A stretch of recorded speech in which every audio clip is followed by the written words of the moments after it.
E bem-vindo ao novo vídeo. O Oriente Médio é uma região fascinante composta por vários países, cada um com sua própria cultura e história. Com um total de mais de 15 países, a área não é apenas rica em tradições, mas também em descobertas misteriosas e às vezes aterrorizantes. Hoje mostraremos as 20 coisas mais assustadoras encontradas no Oriente Médio. Você é novo neste canal? Certifique-se de se inscrever e apertar o sino de notificação. E antes de começarmos, também curta o vídeo. Número 20. As misteriosas estátuas de Nínive no Iraque foram encontradas em vários locais da cidade. Nínive foi construída na margem oriental do rio Tigre e era cercada por um impressionante sistema de muralhas defensivas. A cidade cobria cerca de 750 hectares e era dominada por duas colinas proeminentes, Tel Krunujik e Tel Neb Yunus. Muitas das estátuas descobertas em Nínive datam do século 7 a.C. e foram encontradas durante escavações realizadas principalmente no século 19. Achados significativos incluem estátuas colossais de touros alados com cabeças humanas que antes guardavam os portões da cidade. Essas divindades protetoras foram feitas para afastar o mal e demonstrar o poder do rei. Conhecidas como Yamaçu, as estátuas são caracterizadas por seu artesanato detalhado e tamanho enorme. Muitas estátuas desse período foram descobertas nas ruínas do palácio de Senaqueribe, que apresentava relevos intrincados, relatando várias cenas de vida e conquistas assírias. Algumas histórias contemporâneas veem essas estátuas como amaldiçoadas, influenciadas pela turbulenta história da região e pelo trágico destino de Nínive. Número 19. Dilmun, um lugar de destaque na mitologia e literatura mesopotâmica, desempenha um papel significativo na epopeia de Gilgamesh, considerada a primeira obra-prima literária. Acredita-se que seja a morada da imortal Utnapishtim, a quem Gilgamesh procura em sua busca pela vida eterna. Dilmun também é mencionado no mito de Enki e Ninhursag, onde é retratado como um paraíso celestial e uma terra de pureza. Foi também um importante centro comercial que conectava a Mesopotâmia, o Vale do Indo e a Península Arábica. O Bahrein, a antiga terra de Dilmun, era considerada uma terra sagrada e próspera, frequentemente mencionada em textos sumérios. Embora possam não ser tão imponentes quanto arranha-céus modernos, os muitos grandes túmulos contribuem para a paisagem única e rica herança cultural do Bahrein. Espalhados por cerca de 30 km² na ilha principal do Bahrein, esses montes cobrem 5% da área total. Esses montes foram construídos ao longo de vários séculos e serviram como locais de sepultamento para o povo da civilização de Dilmun. O vasto tamanho e número dos montes intrigaram e surpreenderam arqueólogos e historiadores. Lendas e folclores locais costumam descrever os montes como antigos e misteriosos, com histórias de espíritos e gênios que habitam os túmulos. Número 18. A história humana é muito mais antiga do que se acredita e sofreu muitas catástrofes. Em apenas algumas centenas de anos avançamos de carruagens puxadas por cavalos para carros e viagens espaciais. Dado esse rápido progresso, levanta-se a questão de saber se avanços semelhantes podem ter ocorrido no passado. Uma evidência intrigante e frequentemente citada para apoiar a ideia de antigos visitantes extraterrestres da Terra é um artefato de 3.000 anos que se assemelha a uma nave espacial. Este artefato ganhou atenção graças a Zecharia Sitchin, que o descobriu em 1973 na Turquia. Alguns veem esse artefato como evidência da presença alienígena, enquanto outros acreditam que as antigas civilizações humanas tinham tecnologia avançada como veículos voadores. Este misterioso artefato de pedra encontrado perto do Lago Van, na atual Turquia, retrata um homem sentado no que parece ser um traje espacial. De acordo com Zacarias, o artefato foi descoberto na cidade de Tuzba, que era a capital do reino de Urartu no século 9 a.C. Urartu era uma civilização conhecida por seus metalúrgicos habilidosos e linguagem única que estava relacionada ao Urrita e não tinha conexões conhecidas com outras línguas. Número 17.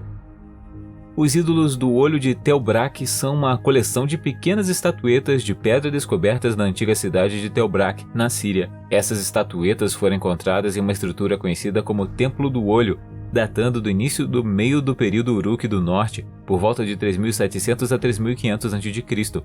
O verdadeiro significado, função e objetivo desses artefatos permanecem desconhecidos, mas acredita-se que tenham sido colocados no templo como oferendas votivas. Esculpidos em pedra, especificamente alabastro de gesso, os ídolos não têm mais do que 13 centímetros de altura. Uma característica marcante são seus grandes olhos gravados, simbolizando atenção aos deuses. Alguns até têm vários pares de olhos ou representações de crianças dentro do corpo do ídolo maior. O simbolismo dos olhos era popular na Mesopotâmia na época, e desenhos de olhos foram encontrados em objetos do cemitério real de Ur e em templos. No entanto, os ídolos oculares de Tel Brak são completamente únicos e não têm paralelos conhecidos na Síria ou na Mesopotâmia. Qual você acha que é o verdadeiro significado deles? Número 16. Em 2022, um incidente intrigante envolvendo o objeto metálico esférico ocorreu no Oriente Médio. Este objeto voador não identificado chamou a atenção dos habitantes locais devido às suas características e comportamento consistentes, semelhantes a outros avistamentos na região. Este evento incomum veio à tona graças aos esforços da NASA.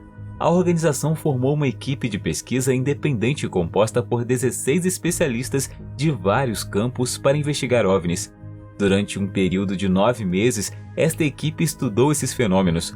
Menos de um ano após o início de sua pesquisa, eles revelaram um vídeo mostrando um objeto esférico metálico não identificado pairando em algum lugar sobre o Oriente Médio.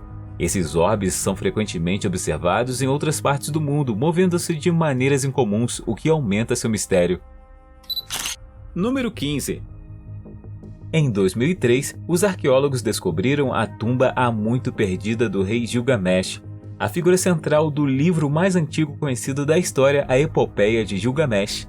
Este poema épico foi escrito como uma homenagem à vida e ao reinado do lendário governante da antiga cidade de Uruk. A tumba, descrita no épico como o local de descanso final de Gilgamesh, foi encontrada sob as águas do Eufrates. De acordo com as tábuas de argila gravadas que formaram o livro, a tumba foi construída quando o poderoso rio se dividiu após a morte de Gilgamesh. Essas tabuinhas que compõem o texto antigo forneciam descrições vívidas do sepultamento do governante sob o Eufrates. Quando o túmulo de Gilgamesh foi descoberto, as autoridades solicitaram documentos sobre a localização de seu corpo e a presença dos Nephilim enterrados. Como se isso não fosse estranho o suficiente, as imagens reais da entrada da tumba mostraram o corpo de Gilgamesh parecendo quase intocado pelo tempo. Sua barba permaneceu intacta. Ele poderia realmente ser imortal? E como seu corpo permaneceu tão bem preservado? O que você acha? Número 14. O Poço de Baru, também conhecido como Poço do Inferno, é um sumidouro localizado no deserto da província de Al-Mara, no leste do Iêmen. A abertura do topo do Poço de Baru tem cerca de 30 metros de largura, enquanto a parte inferior se expande para cerca de 120 metros. Estima-se que o sumidouro em si tenha entre 100 e 250 metros de profundidade, embora ninguém tenha chegado ao fundo ainda. Uma crença comum é que o poço foi criado para aprisionar djinns, espíritos da mitologia árabe que podem mudar de forma. Algumas lendas até sugerem que os gênios foram forçados a cavar o poço e agora estão presos lá dentro. O poço também está associado a histórias sobrenaturais e é considerado o lugar mais odiado da Terra por Deus. Os visitantes que se aproximaram ou desceram ao Poço de Barut relataram um fedor fétido e quase insuportável. Número 13. Os crânios neolíticos de Jericó são uma coleção de crânios humanos cobertos por camadas de gesso. Esses crânios foram descobertos durante escavações arqueológicas no local de Tel es-Sultan, perto da atual cidade de Jericó, na Cisjordânia. Estima-se que tenham cerca de 9.500 anos, tornando-os um dos exemplos mais antigos de crânios rebocados já encontrados. Os crânios rebocados faziam parte das práticas funerárias do povo de Jericó, datando de cerca de 8.500 a.C. a 4.300 a.C. Os crânios foram cuidadosamente preparados, com camadas de gesso aplicadas a eles e às vezes decorados com conchas inseridas nas órbitas oculares. O propósito e o significado de rebocar os crânios não são totalmente compreendidos, mas acredita-se que estejam relacionados ao culto aos ancestrais e às práticas rituais. Crânios gessados semelhantes foram encontrados em outros locais neolíticos da região, como Ain Ghazal na Jordânia e Kfar HaHoresh em Israel. Número 12. Nas profundezas da necrópole de Tebas, na margem oeste do Nilo, encontra-se uma tumba antiga que assemelha-se muito à mítica tumba de Osíris. Este local remonta ao Novo Reino do Egito, uma era significativa do século XVI a.C. ao século XI a.C. Durante esse período, sob o reinado do 18º, 19ª e 20ª dinastias, este solo sagrado serviu como local de descanso final para indivíduos dos mais altos escalões, incluindo sacerdotes e oficiais. A tumba de Osíris provavelmente remonta à 25ª ou 26ª dinastia do Egito. De acordo com a mitologia egípcia antiga, Osíris se afogou no Nilo. Em algumas versões do mito, ele foi desmembrado em 14 pedaços por seu irmão Sete, o deus das tempestades, do caos, da violência e dos estrangeiros. Ao longo de 12 dias, seu corpo foi restaurado e ele foi levado para o seu local de descanso final na tumba, onde ressuscitou brevemente. Esse complexo de tumbas, que apresenta uma imagem de Osíris e outras câmaras, dá vida a uma das lendas mais antigas do Egito. Número 11.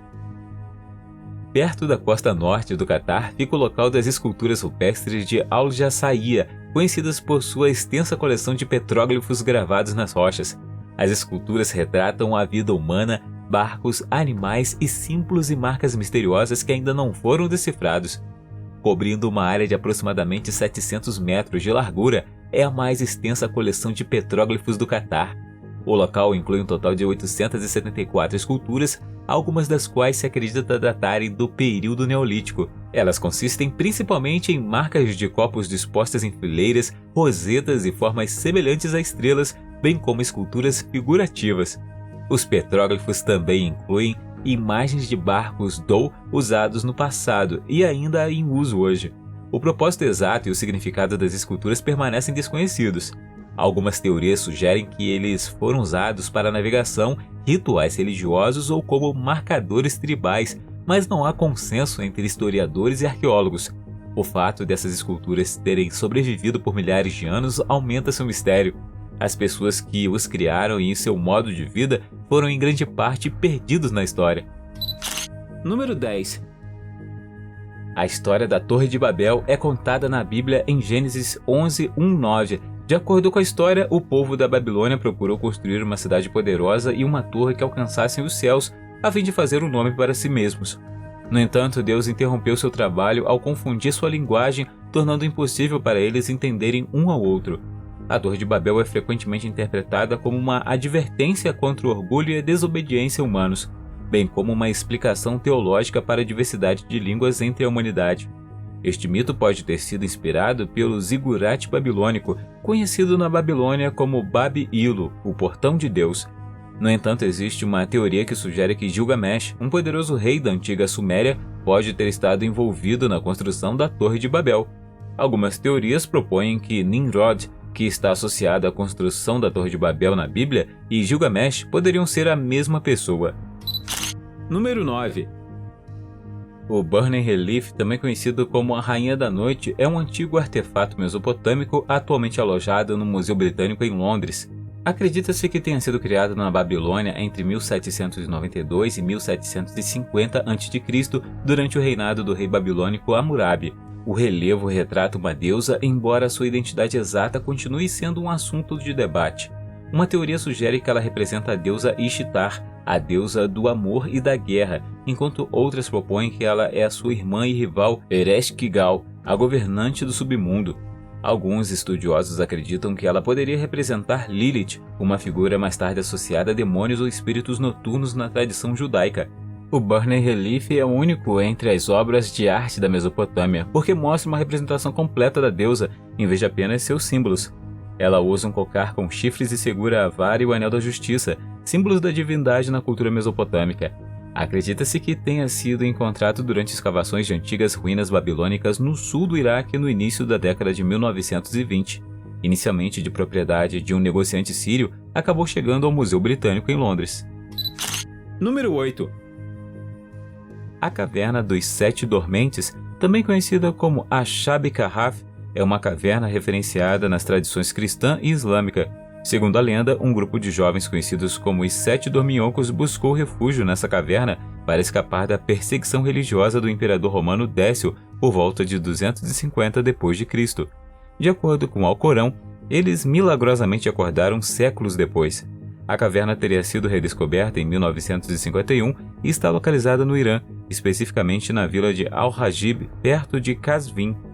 É importante notar que outros locais também são considerados a Caverna dos Sete Dormentes, mas nenhum foi definitivamente provado como local original da lenda. Possíveis locais alternativos incluem Éfeso na Turquia, Damasco na Síria e Afsin e Tarso na Turquia. A Caverna dos Sete Dormentes, no Irã, é uma antiga caverna funerária escavada na rocha com vários enterros dentro. Na tradição islâmica, a história dos companheiros da caverna é vista como evidência do poder divino de Alá, destacando o evento milagroso de 7 jovens adormecendo e despertando mais de 300 anos depois. Número 7. As pipas do Deserto Negro, na Jordânia, são antigas estruturas de pedra com uma forma convergente que se assemelha a uma pipa. Essas estruturas variam em comprimento de menos de 100 metros a quilômetros e ficam a uma altura inferior a 1 metro. As pipas abrangem áreas com tamanho médio de 10 km², embora tamanhos maiores e menores também sejam conhecidos.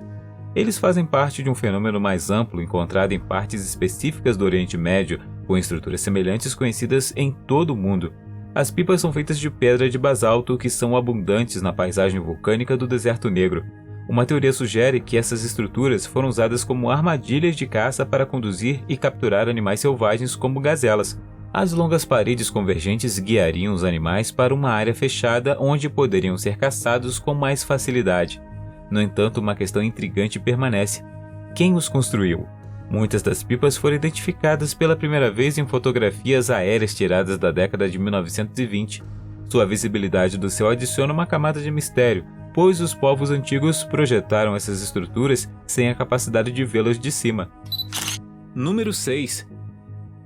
O Monte Nemrut é uma montanha no sudeste da Turquia famosa por seu cume, onde várias grandes estátuas foram erguidas como parte de uma tumba real do século I a.C. A montanha fica a 2.134 metros e é um dos picos mais altos do leste das Montanhas Taurus. As estátuas da montanha foram construídas em 62 a.C. pelo rei Antíoco I de Comagema. Ele construiu um túmulo-santuário no topo da montanha, ladeado por enormes estátuas de si mesmo, 2 leões, 2 águias e várias divindades e uma mistura de tradições gregas e iranianas. Este arranjo de estátuas, conhecido como Hierotesion, representa vários deuses antigos e originalmente tinha quase 10 metros de altura. O complexo no Monte Nemrut pertence ao Reino da Comagema, um pequeno reino armênio independente estabelecido em 162 a.C. Possui um túmulo de 50 metros de altura de pedra solta cercado por terraços em 3 lados. No nível superior dos terraços leste e oeste estão 5 estátuas colossais de deuses em calcário. Número 5. Achados arqueológicos sugerem que uma tumba na Galiléia, Israel, que remonta à Idade do Bronze Intermediária, cerca de 2350 a 2000 a.C., foi usada pelos romanos e é mencionada no Talmud, o texto central do judaísmo. A tumba contém cerâmica do período, oferecendo informações valiosas sobre os costumes funerários judaicos durante o período do Segundo Templo. Isso inclui a prática de enterros primários e secundários, onde os corpos eram inicialmente colocados em nichos e, após a decomposição, os ossos eram coletados em caixas de pedra. Um dos lintéis encontrados na tumba traz a inscrição de Tiberíades, possivelmente indicando que a pessoa enterrada ali veio de Tiberíades, outra cidade da Galiléia. No cemitério bem preservado da caverna de São Nicolau, na Galiléia, foi descoberta uma sepultura antiga que se acredita pertencer a um líder espiritual. Os arqueólogos acham que era a tumba de um xamã que viveu entre 10.800 a 9.500 a.C. O túmulo da mulher estava cercado por fragmentos de giz e calcário, bem como objetos únicos como a pelvis de um leopardo, o antebraço de um javali e a asa de uma águia. Esses itens incomuns sugerem que eles faziam parte de uma cerimônia de sepultamento, possivelmente marcando a transição da sociedade de caçadores-coletores para sociedades agrícolas. Número 4. A mão de Hércules é um fragmento de uma antiga estátua desenterrada em Amã, capital da Jordânia. Durante a ocupação romana na cidade de Amã sob Marco Aurélio entre 162 e 166 d.C., um magnífico templo foi erguido. Dizia-se que essa estrutura impressionante rivalizava com os maiores templos de Roma, cativando todos que haviam. O templo estava voltado para leste com seu pórtico e era cercado com 6 colunas imponentes, cada uma com 10 metros de altura. No entanto, o que intriga os cientistas é a curiosa ausência de colunas no resto do templo, deixando para trás apenas 3 dedos gigantes. Acredita-se que esses dedos pertenceram a uma colossal estátua de mármore do semideus Hércules, encontrada no local do templo romano de Hércules. A mão é agora a única parte sobrevivente da estátua, junto com um pedaço do cotovelo. Especialistas estimam que a estátua original teria mais de 12 metros de altura, tornando-a uma das maiores estátuas de mármore conhecidas de todos os tempos. A mão em si é um fragmento maciço e seu tamanho pode ser apreciado em comparação com as estruturas circundantes. Acredita-se que a estátua se partiu durante um terremoto devastador, mas a mão e o cotovelo sobreviveram enquanto o resto da estátua desapareceu. Número 3. Harat al-Bilad é um assentamento abandonado em Omã e um dos bairros mais antigos do país, agora considerado uma cidade fantasma. Datado de vários séculos, já foi uma comunidade próspera.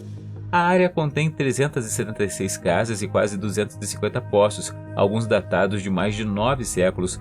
Posicionada à beira do deserto, a cidade era cercada por uma muralha feita de pedra de tijolos de barro, com 4 portões e 2 impressionantes torres de vigia. Já foi um centro de atividades acadêmicas, onde livros e enciclopédias fiqh foram copiados. A muralha defensiva ao redor da área tinha vários portões, incluindo o Portão da Manhã, perto do movimentado mercado. Este portão, junto com outros, levava ao coração do distrito. Harat al-Bilad também abriga 4 mesquitas antigas, Al-Ali, Al-Ain, Al-Shara e Al-Haba. Essas mesquitas localizadas ao longo da pista central possuem mihrabs, lindamente trabalhados que datam dos séculos 9 e 10. No início dos anos 2000, Harat al-Bilad havia sido abandonado por séculos e estava rapidamente entrando em decadência, até que o ministério interveio com um trabalho de restauração. Número 2. O túmulo da Virgem Maria é um cemitério cristão localizado no Vale do Cédron, no sopé do Monte das Oliveiras em Jerusalém, Israel. Muitos cristãos orientais acreditam que este seja o local de descanso de Maria, a mãe de Jesus.